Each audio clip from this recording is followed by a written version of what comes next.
Paz do Senhor, meus queridos irmãos, para minha honra poder estar recebendo vocês aqui no canal Descomplicando a Teologia. Já vou informando a vocês, se vocês gostarem do nosso vídeo, se acharem que nosso conteúdo é útil e serve para alguém, mande esse vídeo para mais pessoas, viu?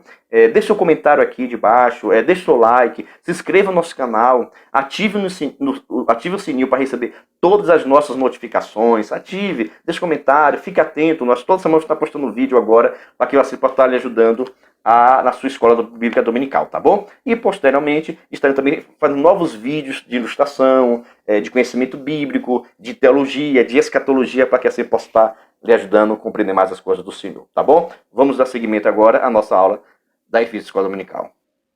Paz do Senhor, meus queridos irmãos, tudo bem? Para minha honra poder estar recebendo vocês, quem vos fala é o evangelista Giovanni Santos, sou da Igreja Assembleia de Deus aqui do estado da Bahia, da cidade de Teolândia, presidida pelo pastor-presidente, pastor Jonias Pereira. Para minha honra poder estar retornando as minhas atividades aqui do canal. Agora nós vamos iniciar uma série de estudos concernente à Escola Bíblica Dominical, toda semana, toda quarta-feira. Até quarta-feira eu vou estar colocando no canal algumas dicas, alguns subsídios teológicos com relação à revista de adulto. Nós estamos estudando toda a Igreja Assembleia de Deus e várias outras denominações também utilizam essa revista. Lições bíblicas, né, da nossa escola dominical, concernente o verdadeiro pentecostalismo, né, que é exatamente para as igrejas pentecostais, que acreditam no envolvimento maior do Espírito Santo. Então, vou estar iniciando uma série de estudos sobre a questão da escola dominical. Então, até quarta-feira, eu vou estar postando toda semana no meu canal algumas explicações, como eu dou aula dessa disciplina, como é que eu dou aula na escola dominical, para que assim possa assim, lhe ajudar a você também fazer essa prática na sua escola. A lição de novo, vamos estar iniciando o nosso estudo, a lição de número 8, com relação a comprometidos com a palavra de Deus. E esse tema eu já chamo a atenção dos professores, para já ficar atento, já abordar bem a valorização desse termo, comprometidos. Porque quando nós falamos essa palavra comprometidos, nos remete, nos faz lembrar a palavra de sermos casados. Eu, por exemplo, sou comprometido com minha muito digna esposa, a nossa irmã Neia. Então, sou uma pessoa comprometida. Ela também é comprometida comigo. Então, essa palavra de ser comprometido nos lembra a questão de casamento. Então, na verdade, todo cristão ele tem que ser casado com a palavra de Deus. Tem que haver esse comprometimento, tem que haver essa responsabilidade. E essa própria palavra também significa preso por uma obrigação. Todas as pessoas que querem se aproximar de Deus, que querem ser homem e mulher de Deus, precisam estar casados, precisam estar presos por causa da obrigação. Que obrigação? De servirmos a Deus na abril de sua santidade. Nós temos a escolha de fazer ou não, mas quem assim quer servir a Deus tem que servir comprometido com a palavra do Senhor. Não adianta fazer de qualquer forma. Tem muitas pessoas que querem servir a Deus de qualquer maneira, de qualquer forma, em qualquer horário, do seu bel prazer. E eu lhe digo a você que isso não funciona. Nós, como seres humanos, nós não queremos ter comprometimento com pessoas que não estejam comprometidas conosco. E Deus é a mesma coisa. Para que você possa receber as bênçãos do Senhor, para que você possa ser abençoado por Deus, é necessário que você esteja comprometido, casado com a palavra de Deus. Então essa aqui é a nossa lição, vai estar trabalhando muito com relação a esse tema, comprometidos com a palavra de Deus. E a palavra de Deus, irmãos, é algo que vai se renovando cada vez mais, dia após dia. E nós precisamos dessa responsabilidade, precisamos ter esse temor com relação à palavra do Senhor Jesus. Chama a vossa atenção já que essa revista tem não vou estar lendo o textuário, você pode fazer na sua casa. Eu vou estar, cada ponto que eu tiver de acrescentar um pouquinho, eu vou acrescentar como se eu estivesse dando aula na minha classe. Tá bom? Porque nós ganhamos um pouquinho de tempo e vai assim valorizando o que nós vamos estar assim passando para vocês, tá bom? Por exemplo, o objetivo dessa aula o objetivo geral dessa aula é demonstrar o nosso comprometimento com a palavra de Deus. Cristão que é cristão precisa ter compromisso com a palavra de Deus. Compromisso, responsabilidade, temor com a palavra do nosso Senhor e Salvador Jesus Cristo. Então, meus irmãos, vamos agora para a nossa introdução. A introdução aqui eu destaco o seguinte. Ele menciona aqui a questão dos pentecostais clássicos. Essa linguagem pentecostal já é muito mais assim difundida entre nós. Nós conhecemos as igrejas pentecostais são todas aquelas igrejas que dão maior ênfase à questão do Espírito Santo. Só que nesse meio pentecostal existe uma diferença. A igreja pentecostal são as igrejas que acreditam e dão ênfase à questão do Espírito Santo. Amém? Porque existem as igrejas tradicionais que não acreditam nos dons espirituais, nem batem no Espírito Santo e assim por diante. Mas as igrejas pentecostais dão essa ênfase e acreditam também. Mas nessa divisão que existem as igrejas pentecostais clássicos, que no caso são as igrejas Cristã do Brasil, que teve seu início aqui no Brasil em 1910, e a Igreja Assembleia de Deus com seu início aqui em 1911. Pronto. Essas são chamadas primeira leva. A segunda leva desses pentecostais clássicos vem mais ou menos em 1950, com a Igreja de Deus e Amor e com a Igreja Quadrangular. Pronto. Esses são chamados praticamente os pentecostais clássicos. No ano de 70 começou a surgir um novo movimento pentecostal, tanto que ficou conhecido como os neopentecostais, que são as igrejas Mundial, a Igreja Universal do Reino de Deus, a Igreja Internacional da Graça, a Igreja Sara Nossa Terra, a Igreja Renascer. Todas essas igrejas aí deu mais ou menos origem no ano 70 para cá.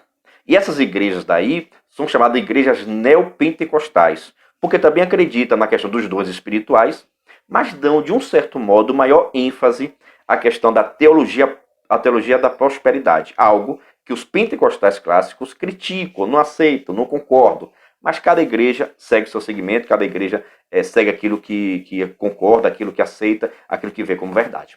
Então, os pentecostais clássicos somos nós, da Igreja Assembleia de Deus, a Cristã do Brasil, Deus é Amor, Igreja Quadrangular. Os neopentecostais, Universal, Reino de Deus, que teve sua origem mais ou menos no ano de 70 para cá. Destaco também na questão do primeiro ponto. Porque eu vou estar fazendo isso com vocês, tá bom? Cada ponto que tiver, eu vou mencionando o que eu acho interessante, o que eu acho que pode acrescentar um pouco na sua aula, e você vai estar seguindo. Beleza? E se você estiver gostando do nosso vídeo e achar que é interessante, deixe seu like, deixe o seu joinha, deixe um comentário aqui, o que foi que faltou, se você concorda com alguma coisa, se você discorda, se você gostaria de aprender mais alguma coisa, alguma sugestão de vídeo. Deixa aqui nos comentários o que você acha desse vídeo, tá bom? Que eu vou estar sim respondendo você e vendo o que a gente pode estar melhorando. Vamos continuar. No primeiro ponto, a autoridade da Bíblia Sagrada. Isso aqui, gente, é algo muito fundamental, muito importante. O comentarista aqui, pastor Ezequiel Soares, ele menciona a questão da sola escritura, que é um dos fundamentos da reforma protestante lá do século XVI, com Martinho Lutero. Mas, na verdade, foram 5 solas, chamadas 5 solas da reforma, que são 5 princípios que fundamentaram toda a reforma protestante. Vamos lá, para que você já possa passar para os seus alunos esses termos que eu vou estar utilizando aqui, são termos no latim, tá bom? O comentarista botou sola escritura, que é um dos princípios que fundamentaram a reforma protestante. A primeira sola foi sola fide, que é somente a fé, somente através da fé o homem é justificado. Segunda sola, sola escritura, que é somente as escrituras como regra de fé. A terceira sola, solus Christus, que é somente Cristo pode salvar. Quarta sola, sola gratia, que é só a graça, só por meio da graça que o homem consegue a salvação. E a quinta sola é sola deo gloria, somente a Deus devemos dar glória. Esses 5 princípios que fundamentaram a reforma protestante, essa palavra sola significa só, apenas. Então, somente a fé, somente Cristo, somente a graça, somente a Deus a glória e por meio da fé. Nesse caso daqui da revista, ele está utilizando somente o que é o segundo sola, que é sola escritura, que é somente as escrituras como regra de fé. Eu destaco você, se você já foi católico, você tem conhecimento disso, ou se você é católico, está nos assistindo, a Igreja Católica era um pouquinho diferente. Porque a Igreja Católica, umas coisas que fundamentam a sua regra de fé, primeira coisa é a voz do Papa, a fala do Papa. Aquilo que o Papa fala para a Igreja Católica tem autoridade, da mesma autoridade que tem a Bíblia Sagrada. Se o Papa falar que não pode, não pode. Se o Papa falar que pode, pode. Porque a autoridade do Papa é a mesma autoridade que tem as Escrituras Sagradas. Amém? Para os católicos. Para a Igreja Católica também, a tradição, aquilo que os pais da Igreja, não estou falando dos apóstolos, estou falando dos pais da Igreja, depois do século I, depois de 100 anos, 150, 200, 300 anos em diante, Aquilo que os pais da igreja ensinavam, eles também a têm como uma regra de fé para suas vidas. E só em terceiro lugar que vem a Bíblia Sagrada. Então a Igreja Católica acredita no Papa, na tradição, e em terceiro lugar que vem a questão da Bíblia Sagrada. Mas nós que somos evangélicos, e principalmente pentecostais, nós só acreditamos somente na sola Escritura. Somente as Escrituras têm a palavra da salvação. Nenhuma autoridade, nenhum pastor, nosso pastor presidente, pastor Jonias, pastor presidente da nossa convenção baiana, pastor Valdomiro, José Wellington Júnior, convenção geral das Assembleias de Deus no Brasil, são pastores, grandes homens de Deus, mas a sua fala não tem autoridade máxima do que a Bíblia Sagrada. Não está comparada. O ensinamento deles são da Bíblia Sagrada, mas a sua fala não quer dizer que está na mesma autoridade das Escrituras. Então, para nós, o que serve é a Bíblia Sagrada, é a nossa única regra de fé para as nossas vidas. É nela que está escrita tudo aquilo que nós precisamos saber para a nossa salvação, nós devemos estar lendo na Bíblia Sagrada. Amém? Já serve uma dica boa para você aí, viu? Incrementar um subsídio teológico para você ajudar na sua classe aí, viu? Beleza, se estiver gostando do nosso vídeo, deixa o like, deixa o joinha, comenta, espalhe esse vídeo para mais pessoas terem acesso a esses conhecimentos. Tá bom? No segundo ponto, os nossos fundamentos. Nós cremos que a revelação canônica encerrou com os apóstolos do Novo Testamento. Muitas pessoas, muitas igrejas nos criticam, críticos pentecostais, porque dizem que nós damos muita ênfase ao Espírito Santo, e é como se o Espírito Santo até hoje ainda inspirasse algumas pessoas para a inspiração total, como se tivesse sido um dos apóstolos. Isso não é verdade. Nós acreditamos que os dons espirituais estão em total evidência, mas a inspiração canônica findou-se com os apóstolos. É por isso que nós não aceitamos mais nenhum livro como canônico. Os livros canônicos cessaram, a inspiração canônica cessou. Quando o último apóstolo, João, faleceu, cessou esse momento da inspiração canônica. É claro, evidente, tem vários autores que têm livros belíssimos. Já vou até falar, né? Eu também escrevi agora um livro sobre Descomplicando a Escatologia e vamos estar fazendo meu lançamento no dia 24 de fevereiro, lá na Igreja Assembleia de Deus em Tailândia. E você já está convidado se for aqui da nossa região, tá bom? Mas existe inspiração, sim, mas não plenária, não total, como tem a Bíblia Sagrada. No ponto 3, ele menciona a questão de nós não somos deístas. Nós não somos deístas. A questão de ser deístas, o deísmo, são as pessoas que acreditam que Deus existe somente um Deus, mas que esse Deus mora muito longe, mora distante. E com isso Deus não tem interesse nenhum em participar da nossa vida, das nossas atividades aqui. Logo, nós podemos fazer o que quisermos, porque Deus ele não tem interesse em participar da nossa vida. Nós pentecostais, nós não cremos nisso. Nós somos chamados teístas. Nós acreditamos que existe somente um Deus, mas que esse Deus ele se importa, ele tem interesse de participar da nossa vida. E é isso que você deixa claro para os seus alunos. Deus, ele é um ser transcendental, sim, é um ser supremo, sim, mas ele está dentro de nós. Eles têm interesse de estar participando da nossa vida familiar, nossa vida financeira, nossa vida profissional, nossa vida ministerial. Deus, ele está em nós e tem interesse de participar da nossa vida em qualquer esfera, em qualquer lugar, Deus ele tem interesse. Por isso nós somos chamados teístas. Deus é um único Deus, mas que tem interesse em participar das nossas vidas. O deísta acredita que existe um Deus, mas esse Deus está muito distante e não tem interesse de participar da nossa vida. E você me diga aí, você é deísta ou você é deísta ou você é teísta? Eu sou teísta, teísta, que crer que Deus tem interesse em participar das nossas ações. Isso é maravilhoso saber que Deus ele cuida de nós. Amém? Nós cremos que Deus continua a se comunicar com o homem através dos dons espirituais. Os dons espirituais, irmãos, é Deus, por mais uma vez, se comunicando. Pois é, os dons espirituais, na verdade, é isso. É Deus se comunicando, se relacionando com o homem, né? As revelações bíblicas, as profecias existentes. Isso aí é Deus se revelando através dos dons espirituais para que a sua igreja possa ser norteada segundo a sua vontade. Tá bom? Encerramos assim o primeiro ponto. O segundo ponto, zelo pela doutrina. Ele utiliza o poder da apologética cristã. Logo do seu início, né? O zelo pela doutrina tem ligações com a apologética cristã. Apologia, irmãos, é a defesa da fé. É você ter fundamentos para defender a fé cristã. É você saber por que é cristão. É você ter conhecimento da palavra do Senhor para que você possa defender. Porque o que tem de pessoas aí, irmãos, é adulterando a Bíblia Sagrada, negando a eficácia da Bíblia Sagrada, negando a espiritualidade da Bíblia Sagrada, negando a Bíblia Sagrada como palavra de Deus.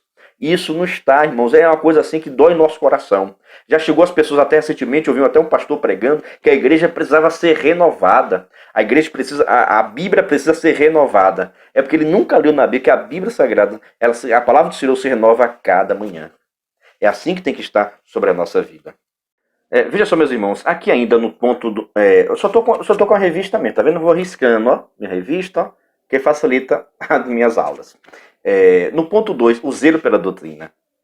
É necessário que nós estejamos atentos ao seguinte: os apóstolos, está aqui, né? Quando o texto sagrado expressa a perseverança da doutrina dos apóstolos. Os apóstolos, irmãos, em especial João, que foi o último apóstolo assim a falecer, foram os últimos que receberam a inspiração para escrever a Bíblia Sagrada.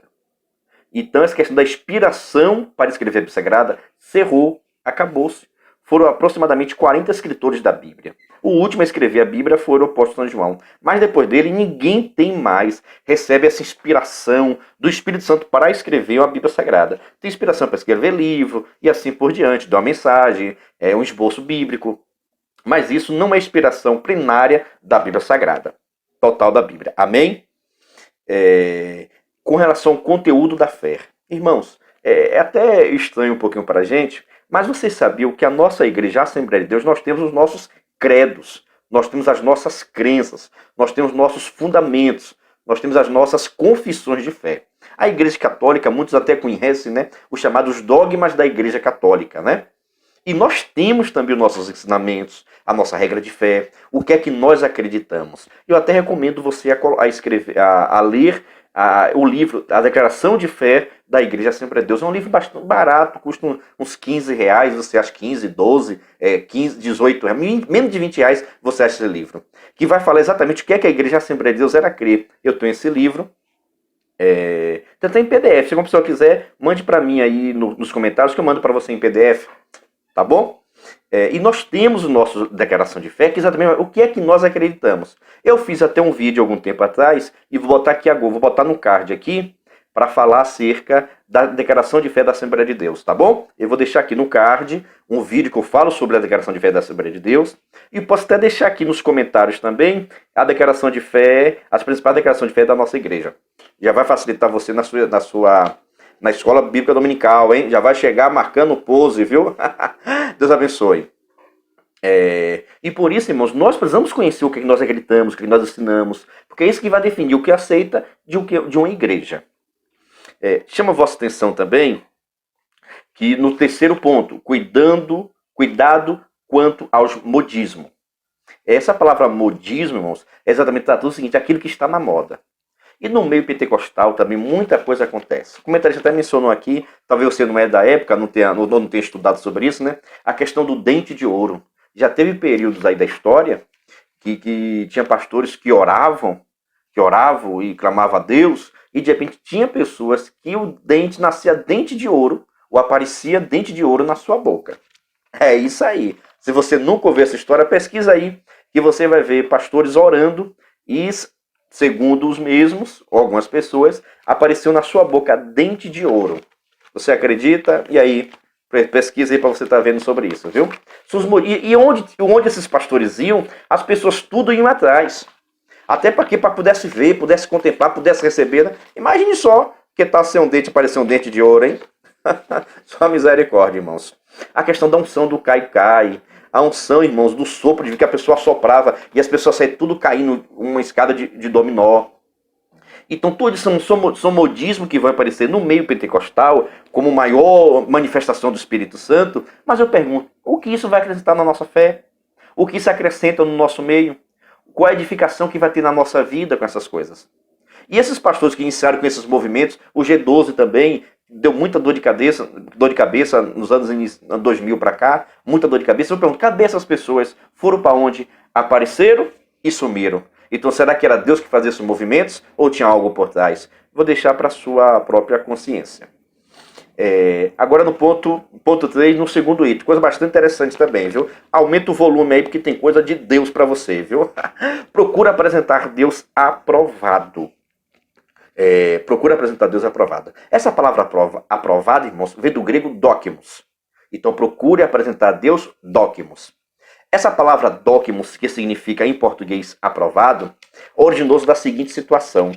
É que no tempo bíblico não existia a questão de ouro, não existia dinheiro impresso, papel.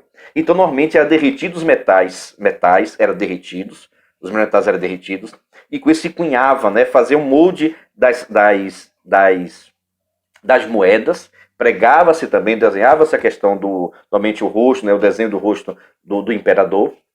E aí existiam pessoas, irmãos, que provavam para ver se existia falsidade ou não. Se o metal colocado para a confecção dessas moedas eram originais ou não, ou se não tinha mistura.